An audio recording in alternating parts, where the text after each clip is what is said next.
చాలామంది ఉన్నారు వివాదాస్పద ఐపీఎస్లు. వాళ్ళలో A1 A2 అంటే ఒక రాష్ట్రానికి 3 రాజధానులు ఉన్నాయి, ఒక పరీక్షకు 3 వాల్యుయేషన్లు ఉంటే తప్పేంటంటవా? అంటే వీళ్ళంతటా వీళ్ళే వలలో పడుతున్నారు.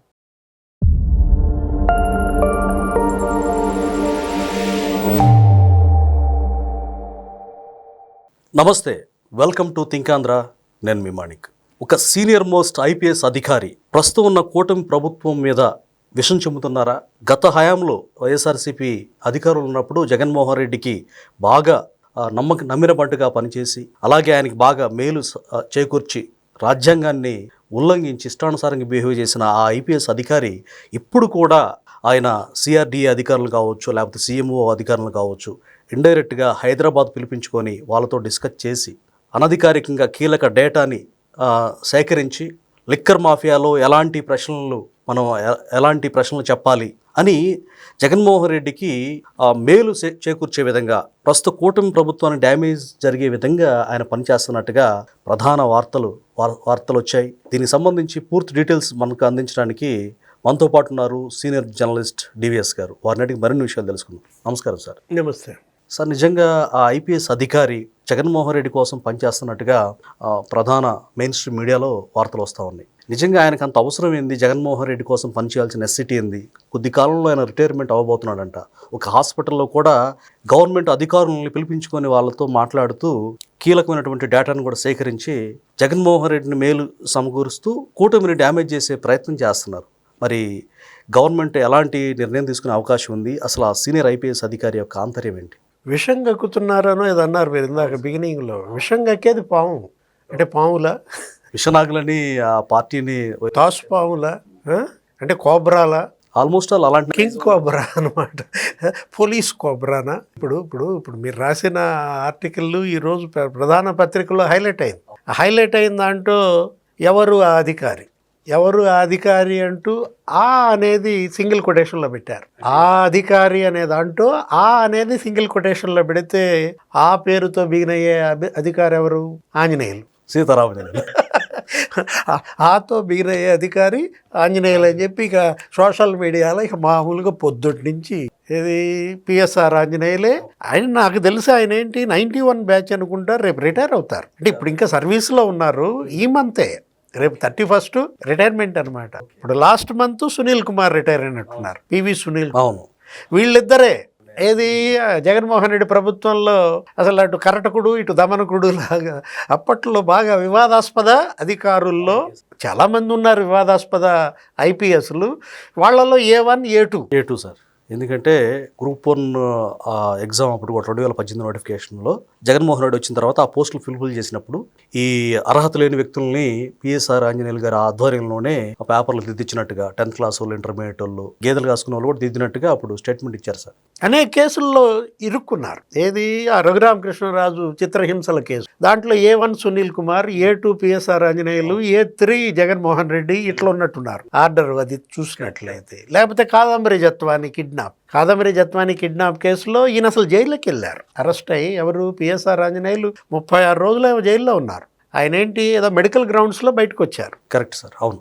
ఇన్నేళ్ల సర్వీస్ ఉన్నటువంటి PSR Anjaneyulu senior IPS DG కావాల్సిన వ్యక్తి. ఆయన ఏంటి ఇప్పుడు ఒకటి మీరు చెప్పిన ఏపీపీఎస్సీ కేసు, అక్కడికి వచ్చేసరికి నీకు ఆ వెంకటయ్య ఎవరు ధనలక్ష్మో నాగలక్ష్మో వాళ్ళు బలయ్యారు. ఏది ఆ స్టాఫ్ బలయింది, అసిస్టెంట్ సెక్రటరీ అక్కడ ఉన్నటువంటి వాళ్ళు. ఆ దాత్రి మధును కూడా అరెస్ట్ చేశారు. ఏపీపీఎస్సీ పేరుతో వీళ్ళు చేసినటువంటి ఆ స్కామ్ ఏంటి? అటు మామూలుగా చెక్కులు అవి ఆ డబ్బు అదే కాదు, 162 మంది గ్రూప్ 1 ఎగ్జామ్స్ దీంట్లో ఏది ఆవాసాల్లో వాల్యుయేషన్ చేయించారు, హైలాండ్లో వాల్యుయేషన్ చేయించారు. అంటే వాల్యుయేషన్ చేయాలంటే 5 స్టార్ హోటల్స్ తప్ప మామూలు ప్రభుత్వ కార్యాలయాల్లో, కాలేజీల్లో, యూనివర్సిటీల్లో చేయరా?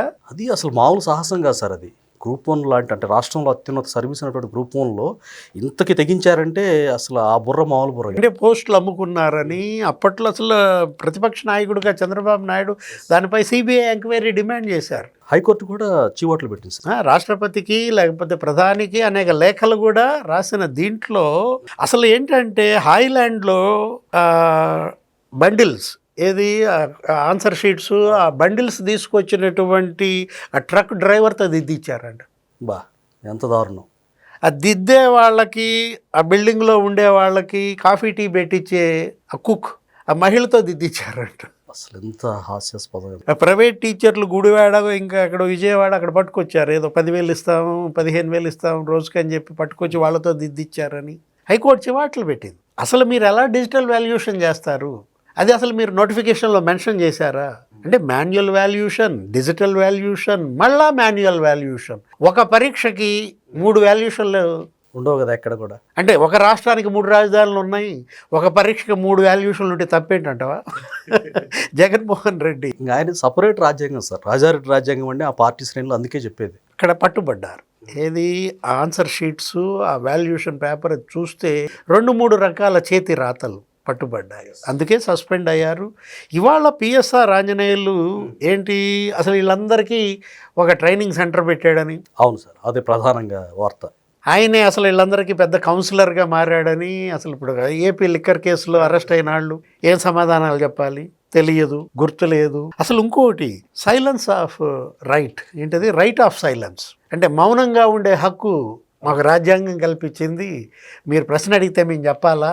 నిజంగా సార్, ఇలాంటి మిస్యూజ్ ఒక ఐపీఎస్ చదువుకున్న వ్యక్తి, సమాజ శ్రేయస్సు కోసం హితం కోసం పనిచేయాల్సిన వ్యక్తి ఒక దొంగలకి దొడ్డిదారిన పనిచేసేటువంటి అక్రమార్కులకి ఆయన నాలెడ్జిని పంచడం నిజంగా ఎంత బాధాకరం. మనకి తెలిసి రాజ్యాంగంలో ప్రాథమిక హక్కులు తెలుసు, ఆదేశ సూత్రాలు తెలుసు, ఏదో 7 ప్రాథమిక హక్కులు ఏంటది మరి స్వేచ్ఛ, లేకపోతే మనం ఏమంటాం వాక్ స్వాతంత్రం, మత స్వాతంత్రం, ఇట్లా ఒక 7 ప్రాథమిక హక్కుల గురించి చదువుకున్నాం. కానీ రైట్ ఆఫ్ సైలెన్స్, మౌనంగా ఉండే హక్కు పలానా ఆర్టికల్ పలానా రాజ్యాంగం ఇట్లా అంబేద్కర్ రాశారంటూ అసలు ఆ రైట్ ఆఫ్ సైలెన్స్ ఎందుకు? ఇక రైట్ ఆఫ్ పిఎస్ఆర్ అంటే పోలా?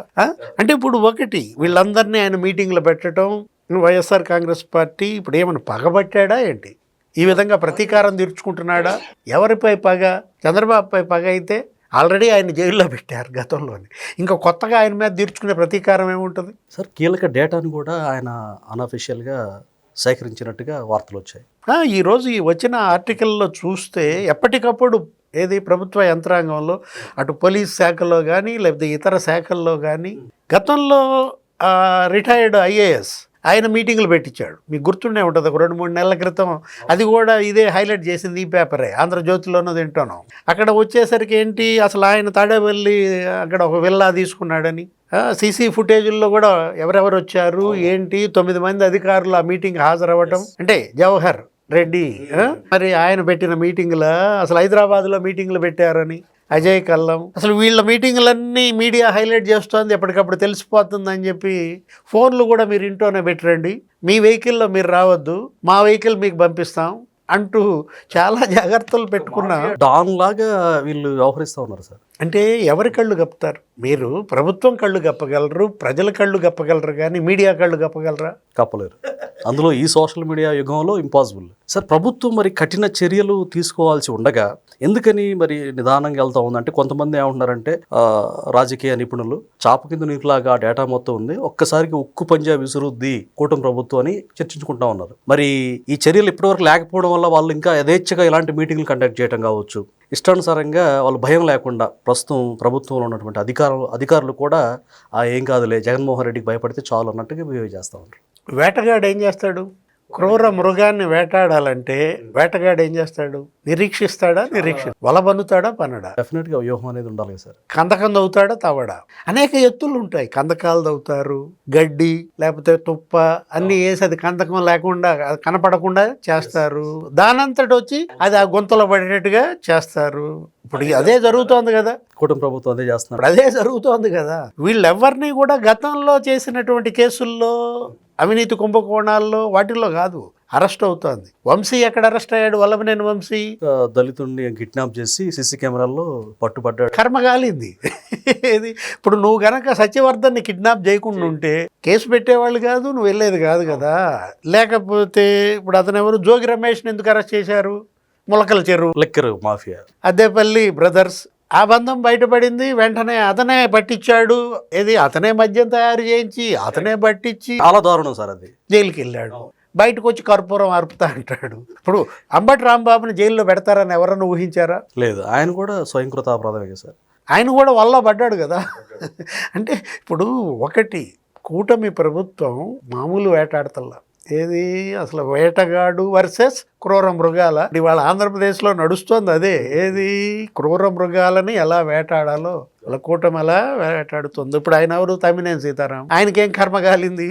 ఇప్పుడు యాక్చువల్గా ఆయన కొడుకు, ఆయన భార్య, అసలు ఏంటి ఆ భూములు, ఆ కబ్జాలు, ఆ వసూళ్ళు, ఇప్పుడు పరారి. పైగా అక్రమ కేసులని ఎదురు బుకాయించారు. జగన్మోహన్ రెడ్డి నిన్న ఆంపోల్ జైలుకి వస్తే అసలు ఆయన లేడు.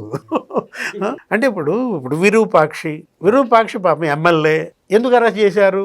నువ్వు ఆ ఇంటి మీదకి దాడికి వెళ్ళకపోతే, ఆ దుశ్శాసన పర్వం చేయకపోతే అరెస్ట్ చేసేవాళ్ళ? అంటే వీళ్ళంతటా వీళ్ళే వలలో పడుతున్నారు. Thank you sir.